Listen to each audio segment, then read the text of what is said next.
What is going on, people? Welcome back to Retell Factor.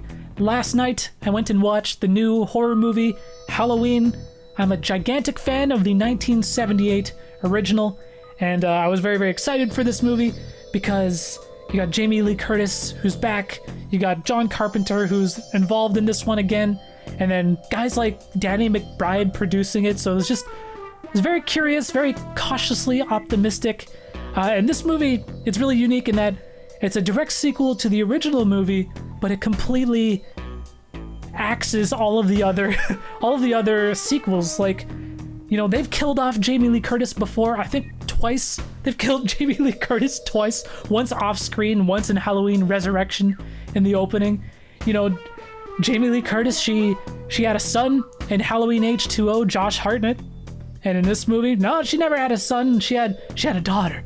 So it's definitely a unique scenario where they just completely retcon everything and say, fuck it, this is a sequel just to the original. Not even Halloween 2. Halloween 2 didn't even happen, even though Halloween 2 is probably the most direct sequel to the original that you could possibly ask for. The whole movie takes place on the same night.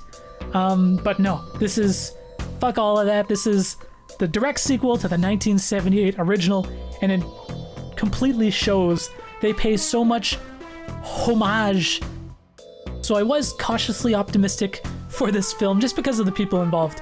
And as I said, it pays tons of homage to the original film, even going so far as to like recreate scenes of the original. So like in the original 1978 movie, you have like Michael Myers stalking Laurie Strode. She sees him outside of the classroom window, and they even pretty much recreate that scene, but with Laurie Strode in place, kind of stalking her granddaughter, but not really stalking, but you know, that happens more than one time in the film with Laurie Strode taking Michael Myers' place. So basically the movie takes place 40 years after the original, follows the same characters. You got Laurie Strode, Michael Myers, and 40 years after, Michael Myers is still incarcerated, still in prison. For whatever reason, they thought it would be a good idea to transport Michael to this new facility. You know, 40 years later on Halloween night. Why they thought that would be a good idea, who the fuck knows, but it's what happened. And a cool thing that I really liked what they did with this movie is they really kind of explored what, you know, Laurie Strode, she had all of her friends fucking murdered, and, you know, she was being hunted and chased down by Michael Myers. She ended up surviving and getting away in the original, but what kind of PTSD would a person kind of have? And, you know, what kind of psychological toll would that take on a person, and how would they go on about living the rest of their lives after experiencing and enduring such an event? So I thought it was really cool that they explored that area, and, you know, Laurie Strode, she's fucked up. You know, you even have like the psychiatrist who's back, and it's so funny because, you know, Donald Pleasance, his iconic role as Dr. Loomis in the original films is, you know, it's an amazing role. It's super iconic, and they have this new psychiatrist back in this film, and he's got like the same fucking accent that Donald Pleasance kind of had in the original movies. It's just like, what? Yeah, the guy talking the exact same way, basically channeling Donald Pleasance in his iconic Dr. Loomis role. I actually kind of liked the Doctor's role in the movie, and they took him in a direction that I wasn't expecting, and I don't think a lot of people were expecting. And it was actually kind of cool, you know, despite the kind of hokiness of having the same fucking accent. So of course shit hits the fan, but Laurie is prepared, and she has been waiting for this moment for 40 years, so she can take her revenge on Michael Myers. So you have like this kind of cool dynamic, because you have Michael Myers, who is escaped and he's on the hunt, he's on the prowl, but you have also Laurie Strode, who's also on the hunt, but except for Michael Myers. And Jamie Lee Curtis is great in this movie, as she always is. You know, Laurie Strode, that's her character, that was her breakout role, and you know, no one does it better than Jamie Lee Curtis. She really is the scream queen. I was also surprised at how funny some of the dialogue was. There's a lot of like comedy relief scenes, and some of the writing I thought was pretty clever. I guess I'm kind of surprised, not surprised, because Danny McBride was involved. But I actually think it works to its benefit, because, you know, if you have a character who can kind of make you chuckle, can kind of make you laugh, that character almost instantly becomes more endearing.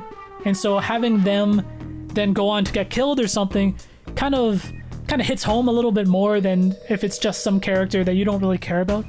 And speaking of the deaths, there are quite a few good kills in this movie. There are some pretty cool death scenes.